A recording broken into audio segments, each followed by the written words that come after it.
Heidegger y la pregunta por la técnica, cuarta parte.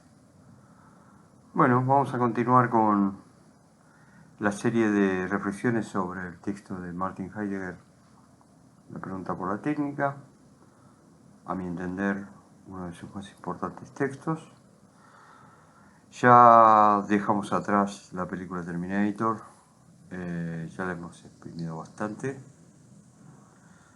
y ya nos vamos a sumergir directamente en el texto para tratar de, bueno, de dejar abierta una reflexión y tratar de ver de alguna manera dónde estamos parados respecto a este tema y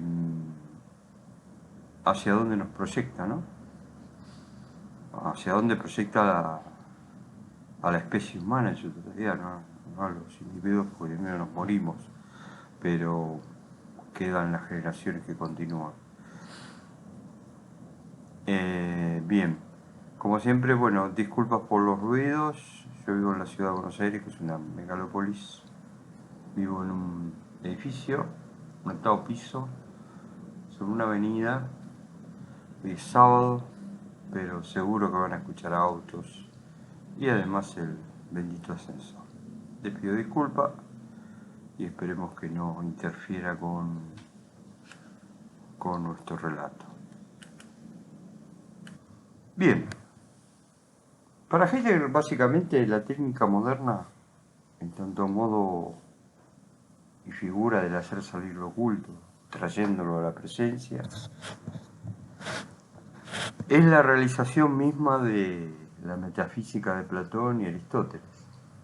Como comenté en el video anterior, si no me equivoco, el término realización acá es muy importante y tomo como ejemplo cómo utiliza esta palabra Marx en los distintos capítulos del Capital.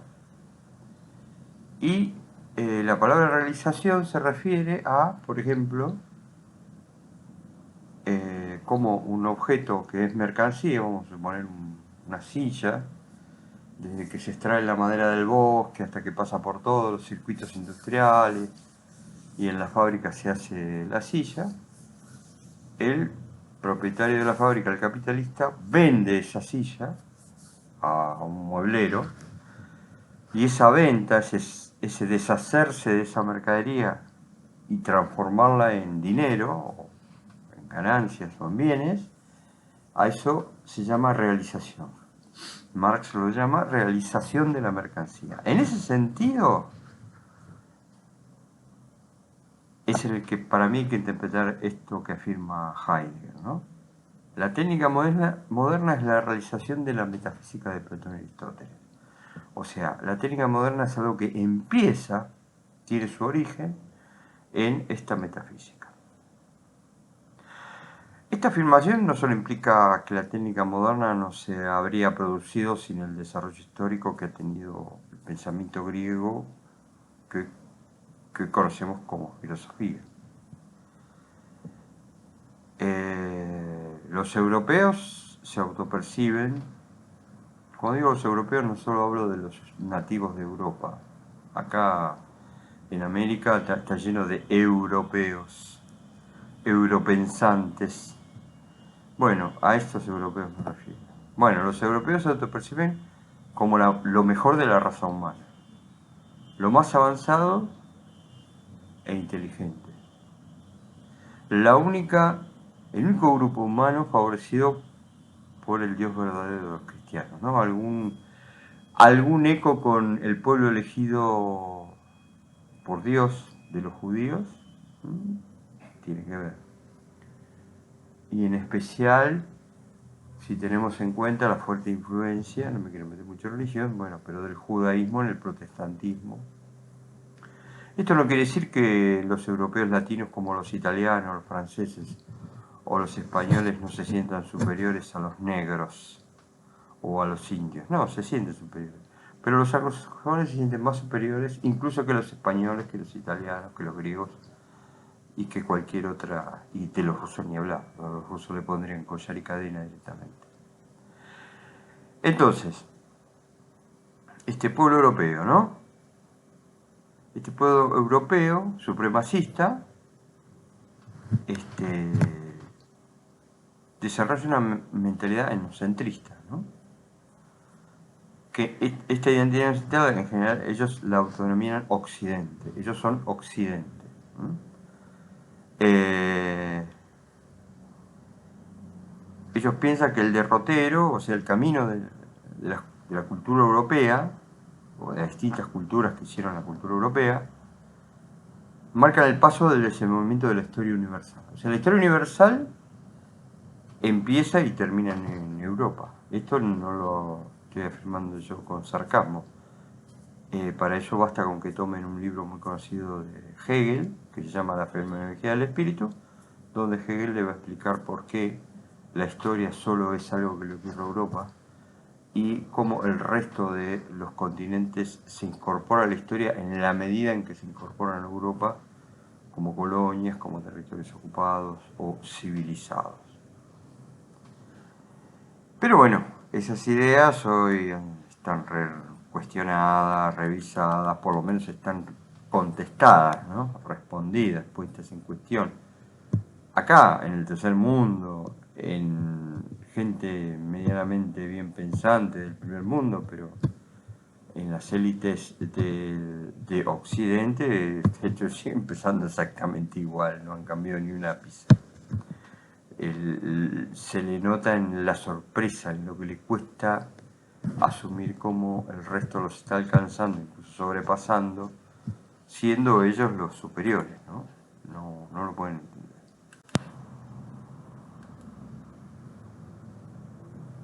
Bueno,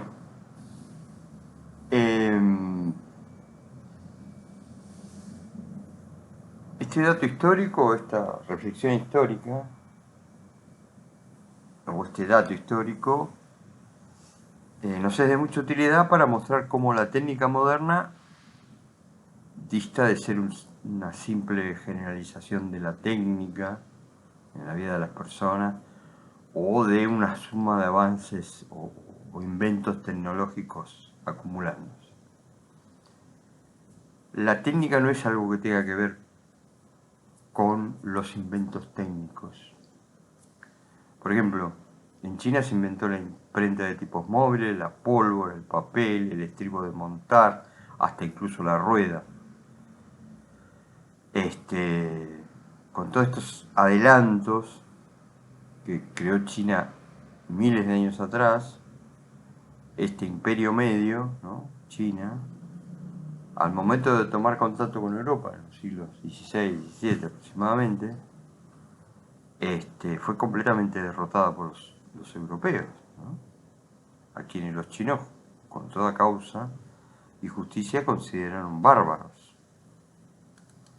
Eran una banda de ladrones, saqueadores, violadores, pero que a diferencia de los delincuentes comunes, de los psicópatas que carecen de culpa y de conciencia y solidaridad, esta gente era peor porque estaba convencida de que estaba haciendo algo bueno, algo muy bueno. Como dicen que en España, porque te quiero te aporreo, ¿no? Bien. Bueno, entonces tenemos que no es la técnica un tema de acumulación de aparatos, de inventos, de mejoras de los instrumentos. Cualquiera que quiera ver en YouTube un documental de inventos chinos antiguos se va a sorprender. Y sin embargo eso no hizo de China algo distinto de lo que terminó siendo cuando fue derrotada por los europeos. Piensen que después de esa derrota, tomemos como hitos la guerra del opio y la guerra de los boxers, siglo XIX, donde China fue completamente humillada, derrotada, entró en crisis el imperio, se desmoronó, y una corriente modernista, obviamente, inspirada en los europeos, con todas las buenas intenciones del mundo, hizo la revolución liberal, bueno, después llegaría la revolución comunista, y ahora esta extraño sistema comunista capitalista que tiene a China como segunda potencia del mundo. Pero eso no tiene que ver con que inventaron la rueda y la pólvora. Tuvo que ver con que se incorporaron a Occidente y se incorporaron a la técnica. Bien, vamos a otro apartado. Dejemos un poquito esto de lado, vamos a ir a un apartado que me parece muy interesante abordar. Capitalismo, socialismo y técnica moderna. En general tendemos a asociar el desarrollo o aparición de la técnica moderna con el origen del capitalismo. La producción en serie, el uso de las máquinas, etcétera, etcétera, etcétera. En coincidencia con la generalización del modo capitalista de producción, se produjo la Revolución Industrial de Inglaterra, ¿no? La primera y segunda Revolución Industrial. Con la aparición de las máquinas de vapor y en especial el desarrollo de la industria textil y los mejoramientos de extracción de la minería. Además de las innovaciones en el campo del agro, la mecanización, bueno, la fertilización, etcétera, etcétera, etcétera. En ninguna parte del texto de Heidegger él menciona las palabras capitalismo y socialismo. Apela a dos términos en su lugar: americanismo y sovietismo. Y en esto hay que estar atento, ¿no? Bueno, en la época en que escribió La pregunta por la técnica, Heidegger, que fue la década del 50, principios de la década del 50, estamos en plena Guerra Fría, las dos grandes potencias tienen armas nucleares, pueden ya estar en condiciones de destruir todo el planeta. Y además, bueno, Heidegger tenía un pasado nazi, que lo ponía en una posición, vamos, pasado nazi que nunca se propuso mucho resolver, solo, o trató de resolverlo con el silencio. Creo que tampoco quería jugarse mucho ni en contra del bando soviético ni en contra del bando capitalista, ¿no? Justo, además él vivía en Alemania, en el medio.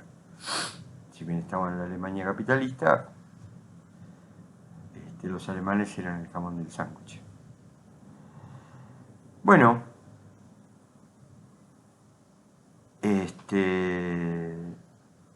la consecuencia de esta Guerra Fría y del desarrollo de las armas nucleares y de la técnica en general, ¿no? Van a dar paso a la era atómica y bueno, y dada la imposibilidad que tenían las potencias de enfrentarse en una guerra abierta, sin riesgo de terminar con todo el resto del mundo, la competencia entre soviéticos y estadounidenses se volcó al desarrollo tecnológico, ¿no? La carrera espacial y el mejoramiento y desarrollo de los mejores armamentos. Estos dos sistemas competían por ver quién era mejor que el otro. Y en esa competencia ambos sistemas mutaron. Hay que estar ciego. Capitasocialismo, un capitalismo con rasgos socialistas, en donde el Estado intervenía para, digamos, hacer posible las diferencias injustas y criminales del capitalismo, dándole a las clases más bajas un mínimo nivel de vida y la garantía, eso pues se llama biopolítica, de la subsistencia, de estar vivo en la tierra, de comer, de tener servicio de salud, de tener vivienda, bueno. Y el comunismo también mutó y se alejó muchísimo de las intenciones de los primeros comunistas. Tomemos como visto para esto la NEP. La NEP, la nueva política económica que implementa Lenin hacia finales de las guerras civiles por los años 20 y que consistió en una convivencia entre un comunismo que se va a convertir en un capitalismo de Estado, pero en un capitalismo de las grandes producciones, o sea, el Estado se va a quedar con la estructura productiva mayor, los recursos naturales, la generación de energía, todo lo que sea estratégico. Y lo pequeño, el mercado doméstico, dejarlo en manos de privados. Y le fue muy bien. Y después, bueno, cuando Stalin hace otra modificación y decide ir a fondo con el comunismo, con la colectivización del campo, con la planificación centralizada, pero también con miras a mostrar que el comunismo era mejor que el capitalismo, mucho mejor. Por supuesto no lo logró, pero yo creo que ninguno de los dos lo logró. Bien, sigamos con esto.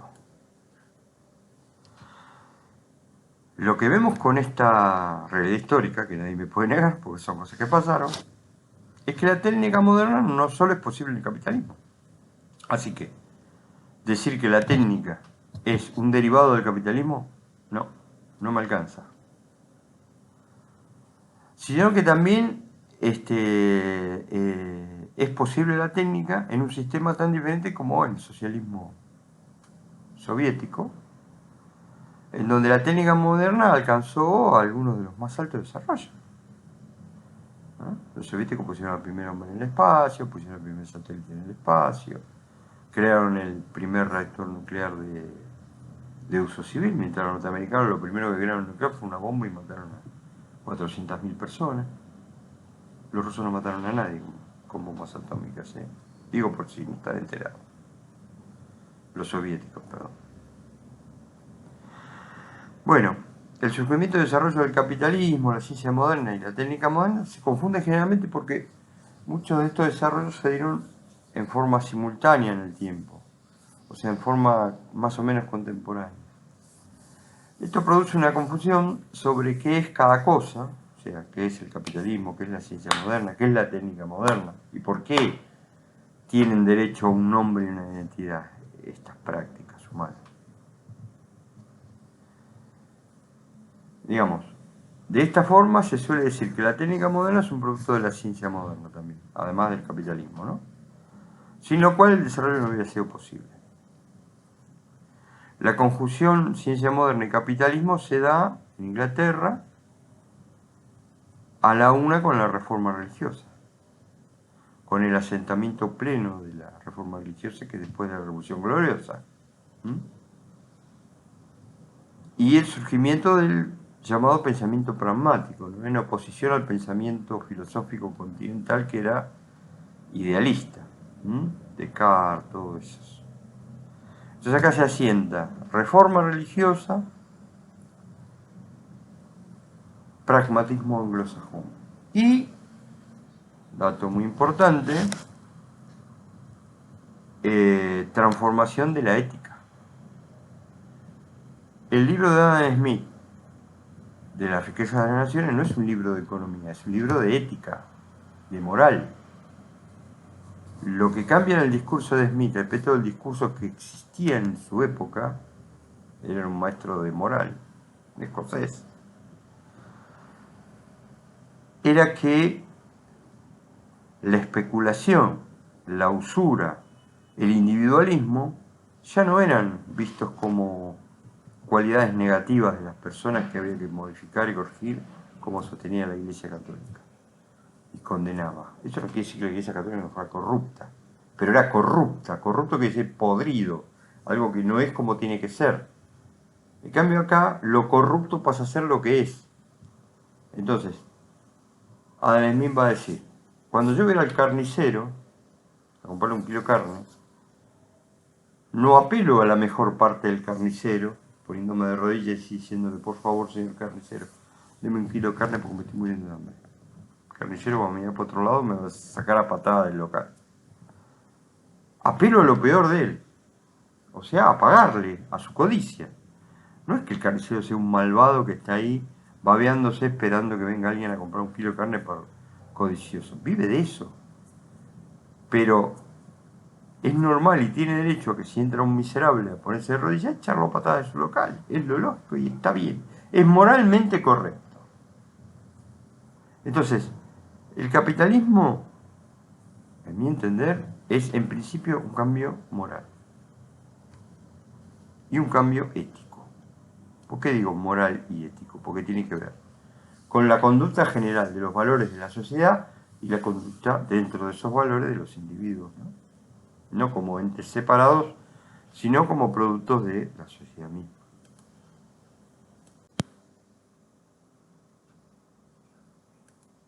Vamos a escuchar un poquito qué nos dice Heidegger en el texto sobre este tema.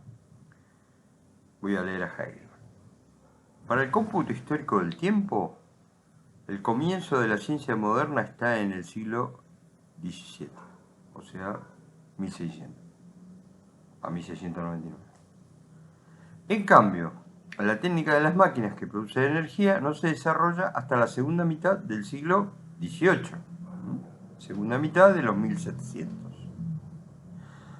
Ahora bien, lo que para la constatación histórica es lo que llega más tarde, o sea, la técnica, en la historia acontecida y desde el punto de vista de la esencia que prevalece en ella, es lo más temprano. Bueno, pasaje oscuro si los hay. Está diciendo que la ciencia moderna surgió 100 años antes que la técnica moderna, pero que sin embargo la esencia de la ciencia y de la técnica, o sea, la esencia de la técnica es previa a la de la ciencia. Esto ¿cómo lo podemos leer? Como que, ¿qué sentido tendría la ciencia? Piénsenlo así. Piensen en Galileo, piensen en Newton, piensen en Einstein, piensen en todos los grandes científicos que se les ocurra y explíquenme si hubieran sido posibles o si hubieran tenido algún sentido si no sirvieran a la técnica. ¿A quién carajo le podría llegar a interesar la teoría de la relatividad a principios del siglo XIX? Me voy un poquito más atrás, a principios del siglo XVIII.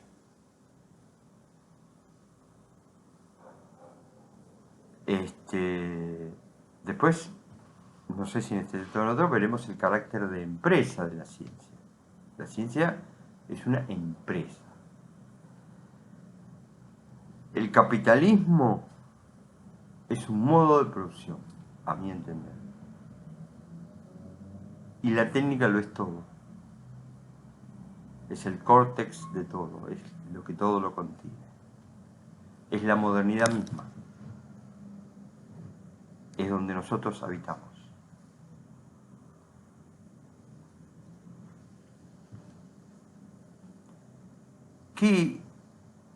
¿Dónde se encuentra? ¿Dónde se puede tratar de visualizar o intuir esa estructura que todo lo contiene?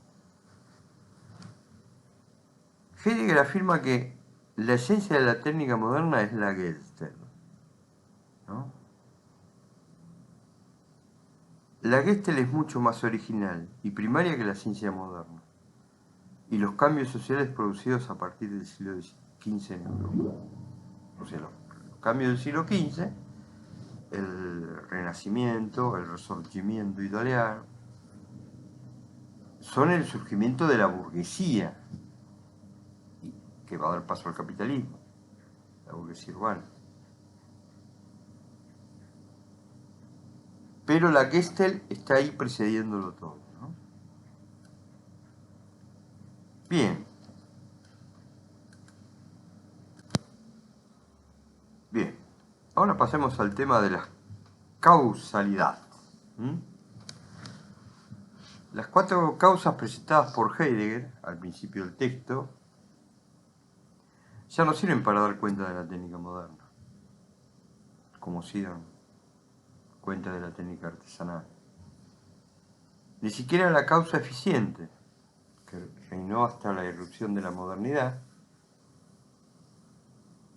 y con ella de la técnica moderna y las ciencias. Digamos, la causa eficiente, que es el por qué, el por mor de, por qué yo hago algo, y qué era lo que guiaba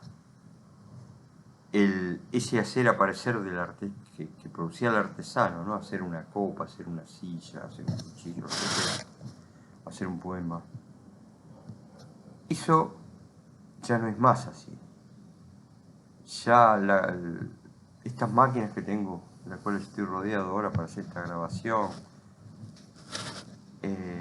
no están causadas en un tipo que dijo voy a hacer una computadora, una máquina, no. Para nada. Las cosas completamente diferentes. Ahora perdón, voy a leer a Heidegger. ¿Qué dice Heidegger?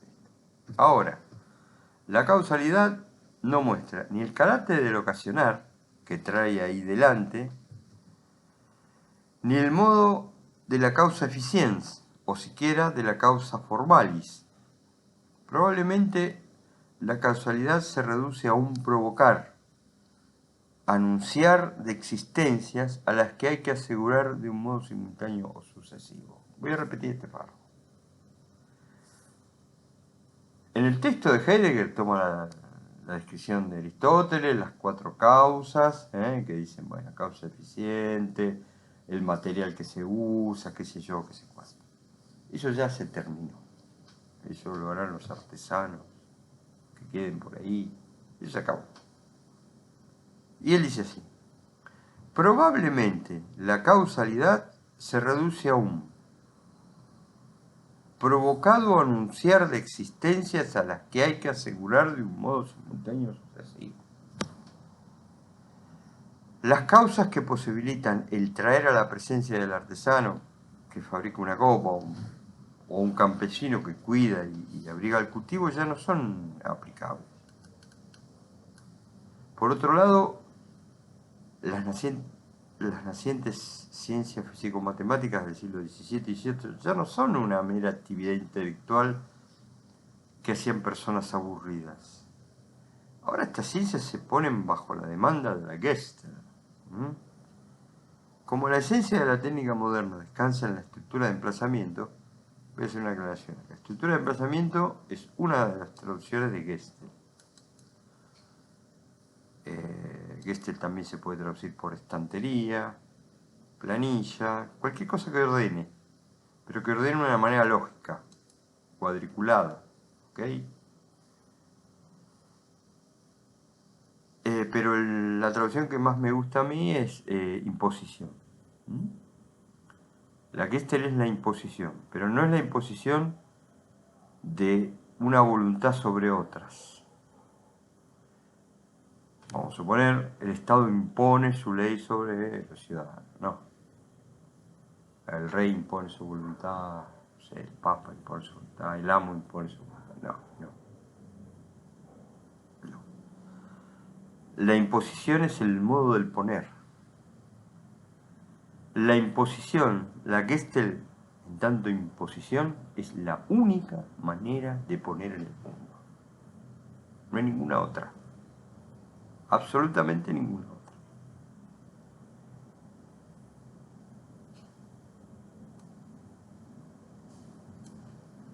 Voy a leer ahora completo como lo dice Heidegger. Como la esencia de la técnica moderna descansa en la imposición, la Gestalt, por esto aquella tiene que emplear a la ciencia natural exacta. De ahí surge la apariencia engañosa de que la técnica moderna es ciencia natural aplicada. La ciencia es un sirviente de la técnica. Es más, no tendría ningún sentido la ciencia moderna sin técnica moderna. No serviría absolutamente para nada. O sea, serviría como por ejemplo los saberes de China, antes de ser avasallada por Europa. La gente estaba lleno de sabios, se inventaban cosas, se progresaba, pero no era esto, para nada. Bien, tenemos entonces un desplazamiento de las 4 causas, las clásicas descritas por Aristóteles, un cambio en el sentido y fin de las ciencias exactas o matemáticas, que se pondrán al servicio demandante de la técnica moderna. Este proceso histórico lo vemos con claridad en Inglaterra durante los siglos XVII y XVIII. Tanto el financiamiento como las estructuras para la investigación tecnocientífica es llevada adelante por la Real Sociedad. Los miembros de esta Real Sociedad ya no eran artesanos, ni tampoco científicos en sentido clásico que los conocemos hoy, y se los comenzó a llamar ingenieros, engineers. El origen de esta palabra es tomada de la expresión hombre de ingenio, ¿no? El mismo Ulises, o Odiseo, es calificado por Homero como un hombre de multiforme ingenio. En este caso, bueno, Ulises era astuto. También era inteligente, pero lo era en el sentido del ingenio, del salir adelante. Ingenio, vamos a tomar una definición, así de diccionario. Dice, facultad del ser humano para discurrir o inventar con prontitud y facilidad. El ingenio, en estas épocas, pasó a un primer plano. Por ejemplo, Watt, que es uno de los más grandes o más famosos inventores de máquinas de vapor, comienza reparando una máquina que había hecho otro. Y a partir de esa reparación, aplicando su ingenio, crea dos máquinas fundamentalmente, las máquinas de vapor alternativas, de pistón de dos caras y la turbina de vapor, más adelante. En la lengua inglesa actualmente se denomina ingeniero, engineer, a cualquier operador mecánico que esté a cargo, ya sea de la marcha como del mantenimiento de un grupo de máquinas. A estos roles en español los llamamos maquinistas, reservando la palabra ingeniero al egresado de una carrera universitaria de ingeniería. Esta diferencia lingüística o semántica entre las tradiciones inglesas y españolas no es gratuita ni azarosa. La ingeniería llega a España ya bajo forma terminada de práctica precisa bajo el control y el dominio de la Gestalt.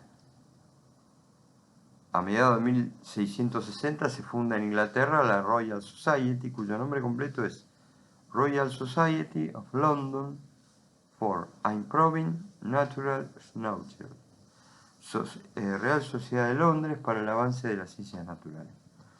De esta manera, entre otras cosas, la separación entre lo divino y lo natural será definitiva. Lo natural es lo no divino, aquello de lo que el hombre puede disponer en la medida de sus posibilidades. En Europa se generaliza el debate entre pensadores idealistas y pragmáticos, o abstractos y realistas. Nace el utilitarismo, que instala la idea de lo útil, antes reservada solo a objetos del tipo herramienta, a todas las dimensiones del existir humano. O sea, el humano, lo útil se extiende a la existencia humana. Lo útil en el pensamiento de Bentham, por ejemplo, es uno de los tantos primeros destellos de socialismo en Europa, ¿no? Pero esta vez fuertemente bajo la determinación del avance tecnológico. A nadie o sea, por ejemplo, uno podría decir que un esclavo le podía ser útil para arar la tierra, o un caballo, o un arado, pero no hay ningún mérito en que una persona se dedicara a la utilidad, a ser útil. Hoy es un mérito, a partir de un pensamiento determinado. Dejar de lado lo divino para dedicarse a lo material, a lo natural. En este proceso que incluye la reforma religiosa, la llegada de los europeos a la actual América y la primera revolución inglesa. Por otro lado, se encuentran en su apogeo la apropiación territorial del planeta por parte de las potencias europeas, ¿no? La Royal Society, deducción y experimento de verificación.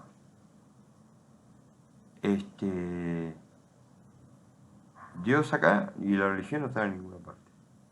Y esto es obvio que le trajo mucho problema a Galileo porque Galileo no era inglés, italiano. El hombre de ingenio o nuevo científico es alguien que puede, a partir de la simple observación de los procesos, crear instrumentos y soluciones para otra nueva forma de hacer venir a la presencia. Esto es la industria moderna. Esa que nace en la primera revolución industrial, o sea,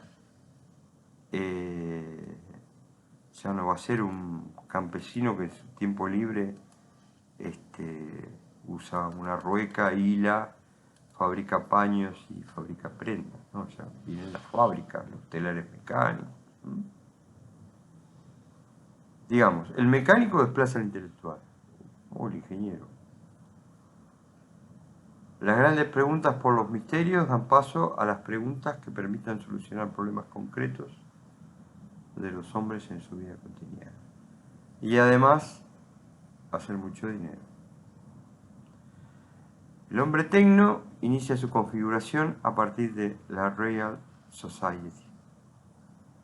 El destino de la humanidad y su futuro será encarar la carrera del desarrollo técnico industrial de Inglaterra primero y luego finalmente de todo el globo.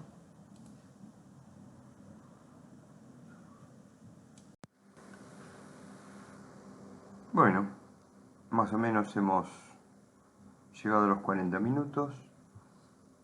En esta parte hemos abordado un poquito más el tema de la Gestalt. En la próxima entrega, si logro hacerla, estaríamos en la medida de lo posible cerrando la reflexión general sobre este texto.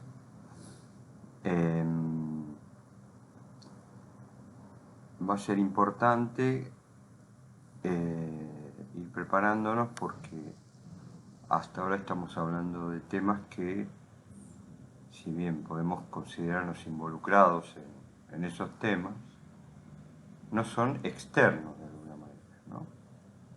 ¿Qué sé yo? Decimos el capitalismo, decimos la ciencia, pero nosotros somos partícipes de ese capitalismo y de esa ciencia. Es más, suele gustarnos. Si nos toca un lado favorecido en el capitalismo, nos gusta consumir, vivir bien, tener estándar de vida, futuro, etc. Así que, bueno, estamos implicados en eso. La Gestalt tiene una particularidad que es que somos la Gestalt. O sea, llegamos al mundo y mediante la educación, la formación y la integración con los otros en el mundo, ya no somos una causa eficiente, un demandar traer al mundo algo particular, sino que somos Gestalt, somos emplazadores, demandantes de recursos que emplazamos a la Tierra a darnos energía, a almacenarla y hacerla circular. Eso es la técnica, eso es la Gestalt. Y así estamos formados. Por eso siempre en general consideramos bueno pensar lógicamente. Bueno, espero que les guste esta reflexión y continuaremos, Dios mediante, la próxima. No renuncien a ser felices.